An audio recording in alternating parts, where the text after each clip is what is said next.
এই তো আমাদের টাইগার মোরগ। অনেক কষ্ট করে ধরতে হলো, কারণ খুব লাফালাফি করে আর মাশাআল্লাহ আলহামদুলিল্লাহ অনেক বড় হচ্ছে।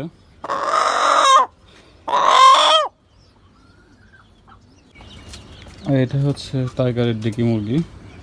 এই প্রতিদিনই ডিম দেয়, আর একে ওষুধ খাওয়াই দিলাম, যেহেতু প্রতিদিন ডিম দিচ্ছে, ক্যালসিয়ামের যেন ঘাটতি না থাকে।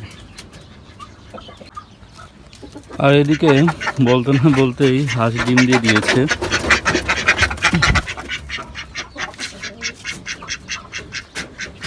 অনেক সুন্দর ডিম। আর এইদিকে ব্রয়লার মুরগির বাচ্চাগুলো কিন্তু বেশ বড় হচ্ছে, আর সাথে দেশি মুরগির বাচ্চাগুলো কিন্তু আলহামদুলিল্লাহ এখন পর্যন্ত সবগুলোই ঠিক আছে আর কি। দেখা যাক তারপরে কি অবস্থা হয়। আর তো এরা আসলে ব্রয়লার মুরগিগুলো ফিড খুব ভালো পছন্দ করে, আর খাবার দাবার সাথে সাথেই শেষ করে ফেলে। সাথে দেশি মুরগিগুলো কিন্তু খাওয়া শিখে গেছে। তো আপাতত দেশি মুরগিগুলো যখন আরেকটু বড় হয়ে যাবে, তখন আমি ফিড চেঞ্জ করে বিভিন্ন ধরনের খাবারগুলা এদের দিব আর কি।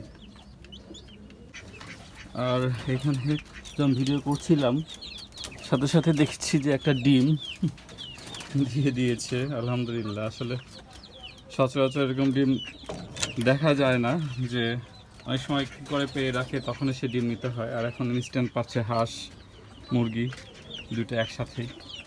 এটা হাঁসের ডিম আর মুরগির ডিম। হাঁসের ডিমের সাইজটা আজকে একটু ছোট, প্রায় মুরগির ডিমের সমান। তারপর আলহামদুলিল্লাহ দুইটা ডিম। আর অতিরিক্ত গরমে হাঁসগুলো এই ছোট একটা পানি রাখা হয়েছে, এখানেই হচ্ছে গোসল করতেছে। আর আমি এটা কচুরি পানা একটু ছেড়ে দিলাম নিচ থেকে নিয়ে এসে, এরা এটা সাবার করে ফেলবে। আর গতকালকে এখানে গোসল করছে, যেহেতু এখন প্রচণ্ড রোদ গরম, আর পানি ছাড়া তো অবস্থা খারাপ হয়ে যাবে হাঁসের। এই জন্য ওরা, আর একটা কথা, এরা আবার অবশ্য খুব পরিষ্কার পানি খুব পছন্দ করে, নোংরা পানিতে গোসল করতে চায় না।